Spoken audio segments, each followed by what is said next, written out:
10글자 사과와 34쪽 거짓과 궤변, 한마디로 여당 포기 선언문이었습니다. 매우 실망스럽습니다. 참담함을 넘어 분노마저입니다. 내란 사태에 대한 진심 어린 반성이 없습니다. 여당으로서 마땅히 가져야 할 민생과 경제 살리기에 대한 책임감이 없습니다. 국민의 삶, 나라의 미래를 열어갈 비전도 없었습니다. 이재명 대표와 민주당에 대한 욕설, 비난만 난무했습니다. 상대에 대한 비난, 책임 떠넘기기로 일관했습니다. 오직 궤변, 가짜뉴스, 변명으로 점철된 여당 포기 선언문이었습니다. 권성동 원내대표의 주장처럼 윤석열이 그렇게 대통령 노릇을 잘했다면 대체 왜 지금 개헌을 주장합니까? 민주당 정권 15년 동안 단 한 번도 흔들림이 없었던 한미동맹은 왜 들먹입니까? 모두가 국정농단과 내란 사태로 인한 국정혼란과 민주주의 후퇴, 민생 파탄이라는 본질을 흐리기 위한 궤변과 꼼수입니다. 권 원내대표의 교섭단체 연설을 보면 마치 민주당이 여당이고 이재명 대표가 대통령이었던 것처럼 보입니다.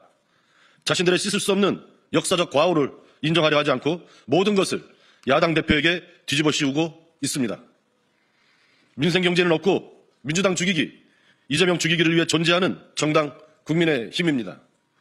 민생도 경제도 내팽개치고 내란 속에 윤석열 한 사람의 방탄을 위해 내란에 동조하는 위헌 세력, 내란 선동과 가짜뉴스 말고는 아무것도 할 줄 모르는 불안 조장 세력, 정치를 끝없는 갈등과 대립으로 몰아가는 국민 분열 세력, 이것이 바로 국민의힘의 본 모습입니다.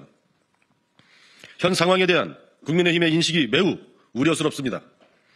극우 허위 조작 여론조사 결과에 편승해 상식을 가진 국민의 마음에서 멀어지는 국민의힘을 봅니다.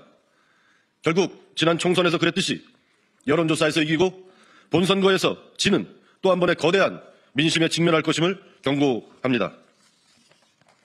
권성동 원내대표와 국민의힘은 국민을 두려워하십시오. 한 줌도 안 되는 극우 내란 동조 세력의 지지를 오판하여 끝내 반성과 사과 없이 윤석열 지키기에만 매달린다면 국민의 엄중한 심판을 면치 못할 것입니다.